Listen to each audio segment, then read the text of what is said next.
गर्ने र रोग तथा भोगबाट आफ्नो जनतालाई जोगाउने कामलाई सरकारले आफ्नो प्रमुख दायित्व ठानेको छ। दाजुभाइ तथा दिदीबहिनीहरू, 1 महिना अघि सम्बोधनका क्रममा मैले आउने साताहरू अझ चुनौतीपूर्ण हुने बताएको थिएँ।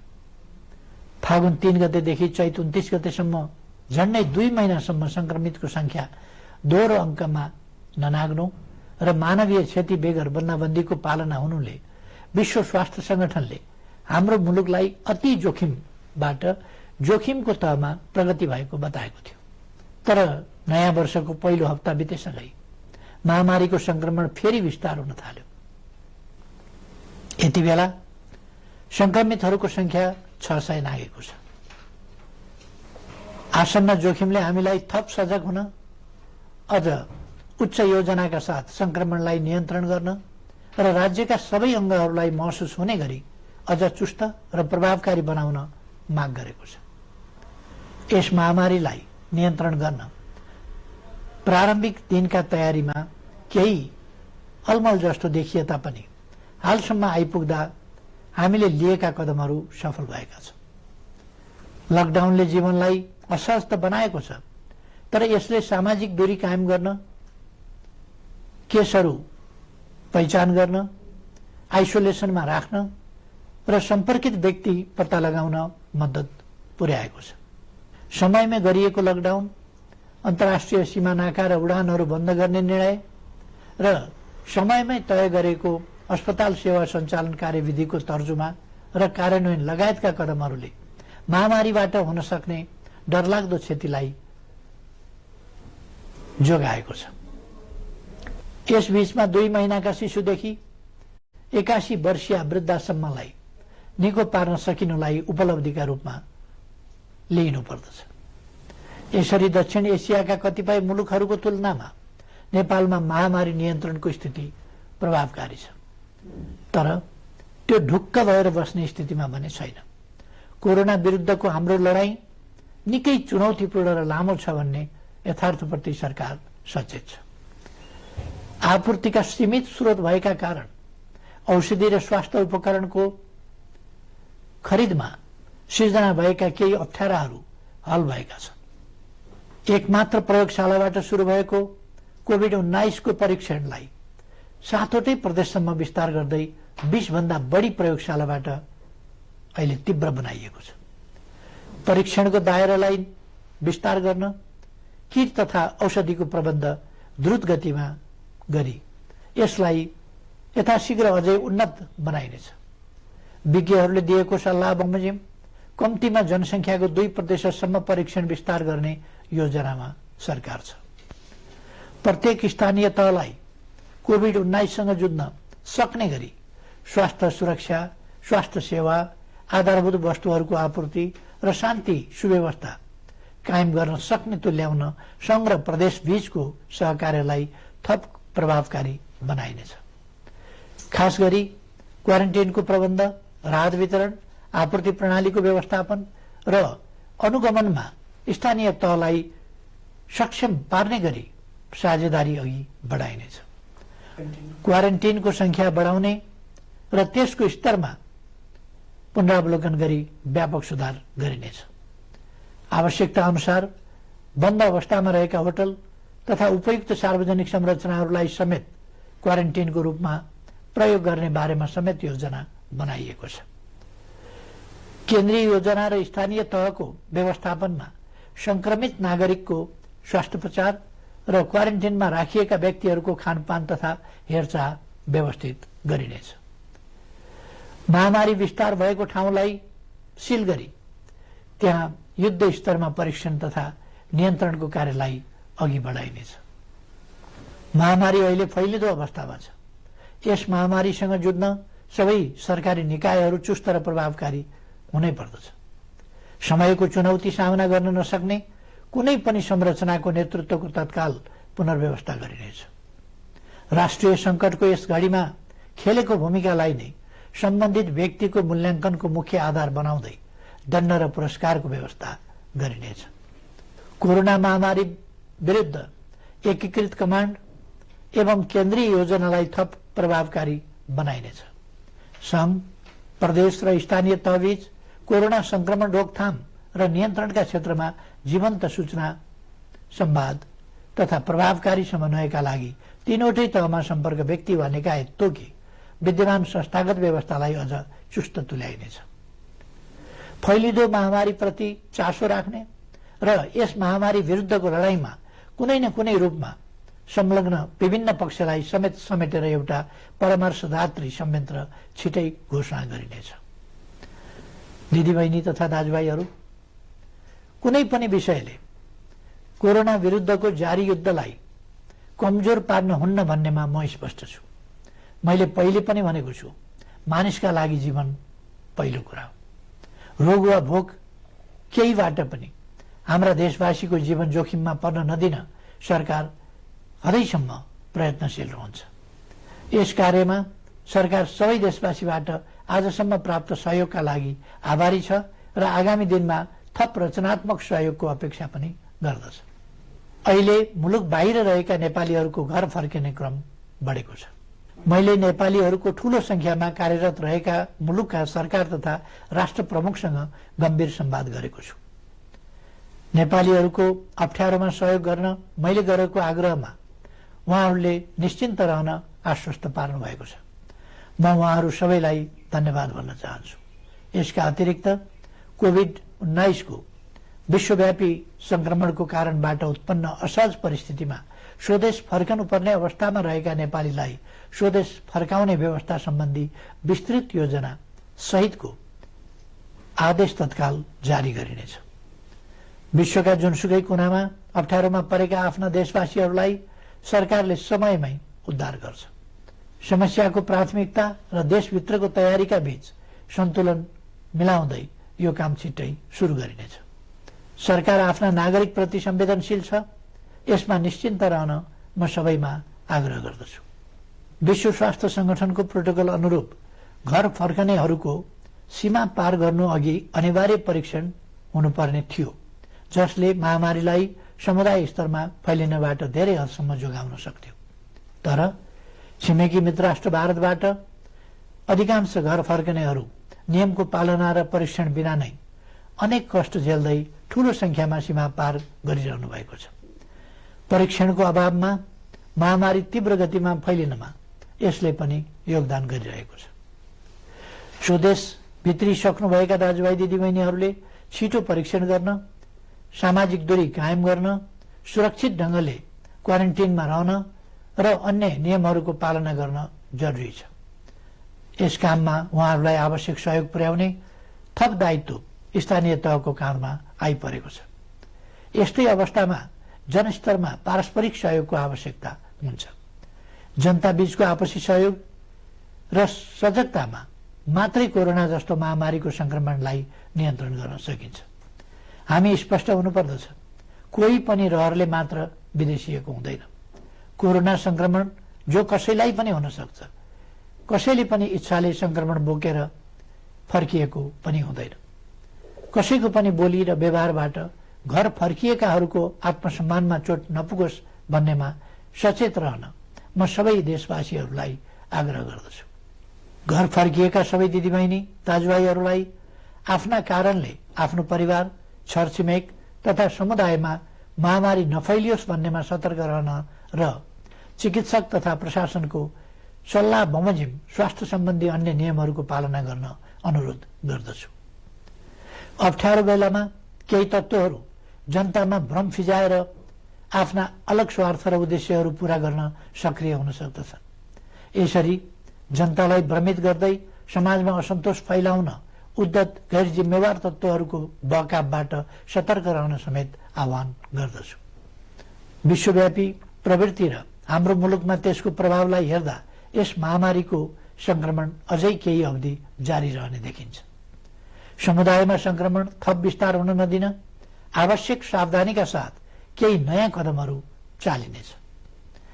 महामारीका कारण माध्यमिक शिक्षा परीक्षा एसईई सञ्चालन हुनुभन्दा 2 दिन अगाडि स्थगित गर्नु परेको थियो।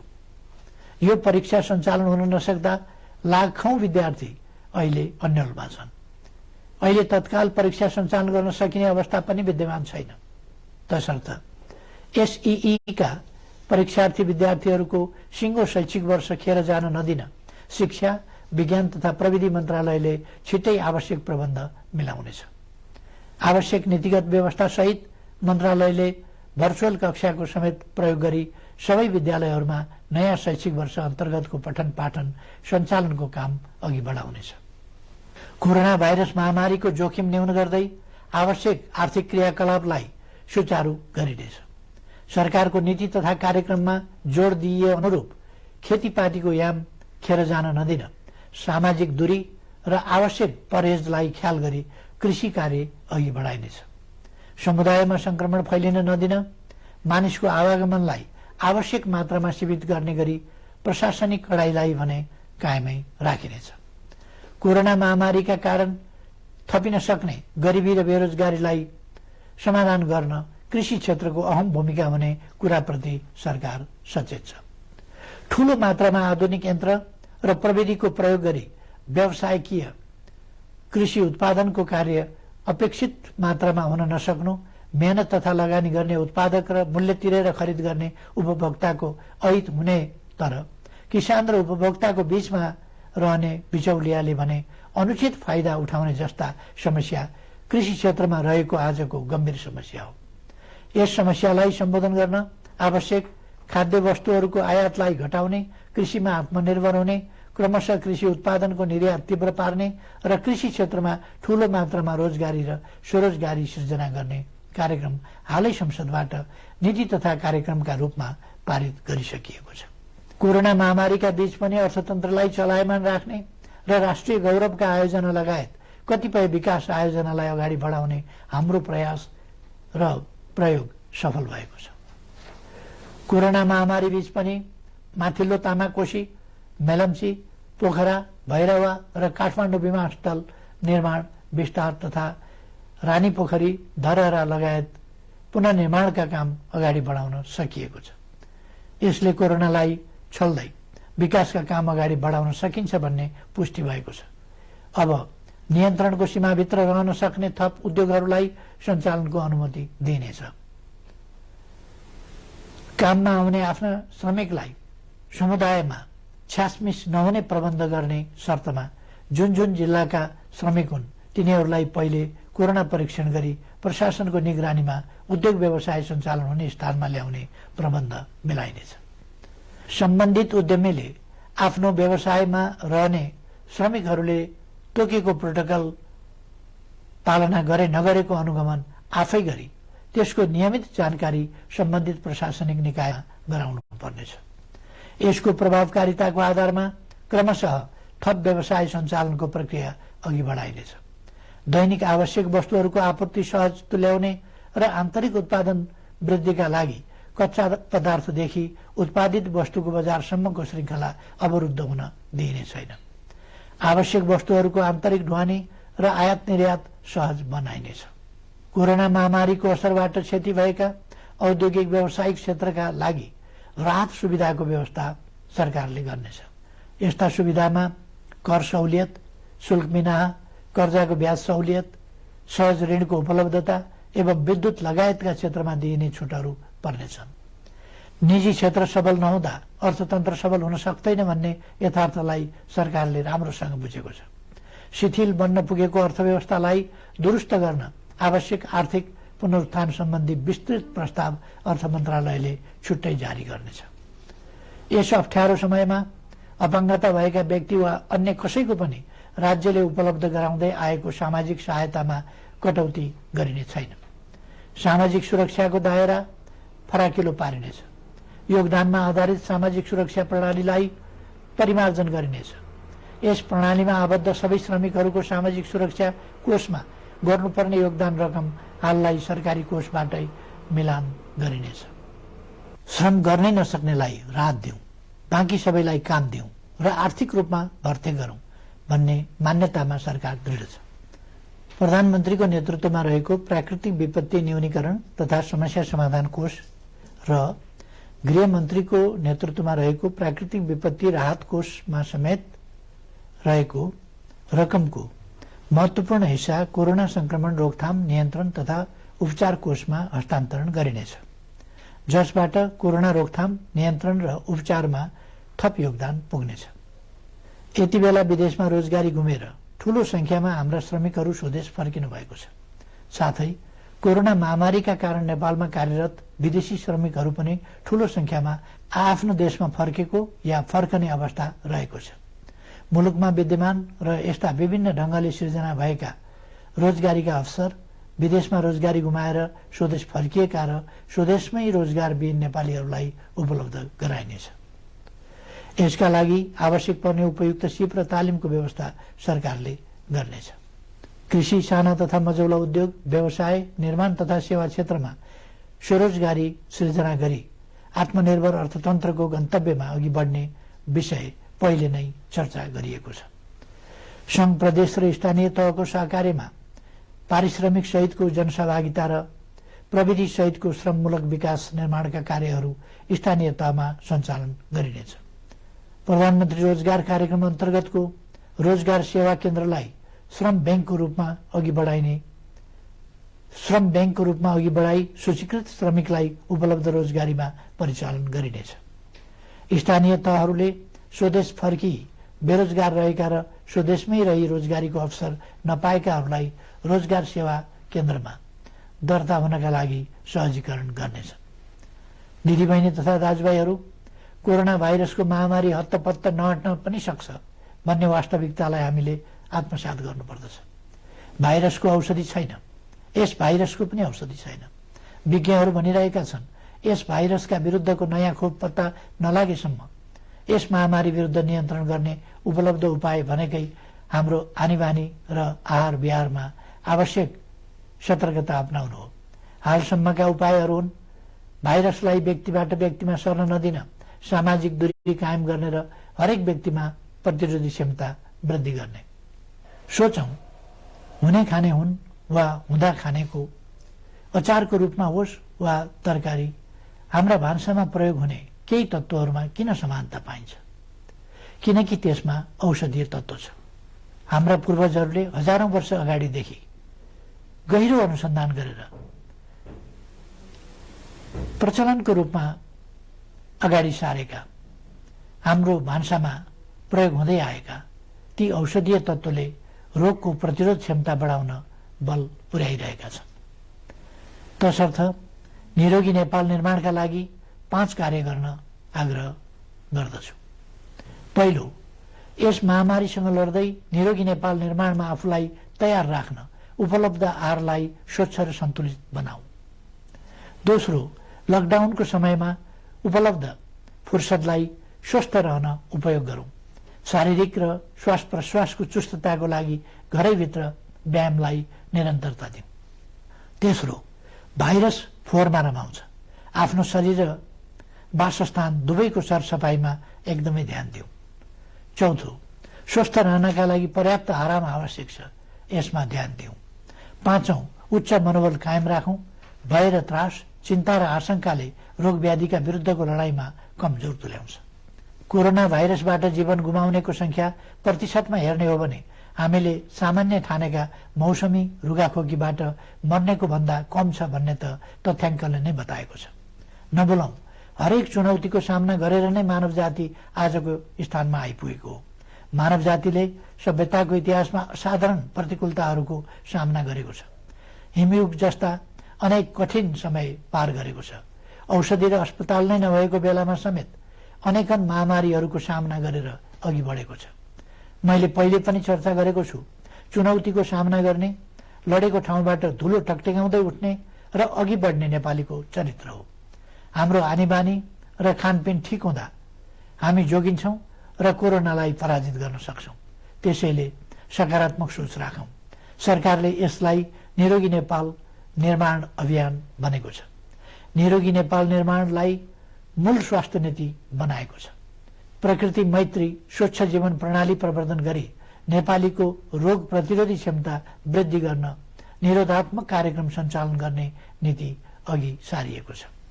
हाल कोरोना महामारी विरुद्ध सबै सामर्थ्य लगाउने र कोरोना मुक्त नेपालको स्वास्थ्य सेवामा प्रतिरोधात्मक र उपचारात्मक विधि अवलम्बन गर्न सरकार प्रतिबद्ध छ। नेपालीहरूको मनोबल उच्च छ र प्रतिरोध क्षमता पनि असाधारण छ। यस महामारीलाई सरकारले अघि सारेका विभिन्न उपायहरूसहित आफ्नो उच्च मनोबल र प्रतिरोध क्षमताका साथ पराजित गर्नेछौँ भन्ने मैले विश्वास लिएको छु। सबैमा सुस्वास्थ्यको कामना गर्दछु। धन्यवाद।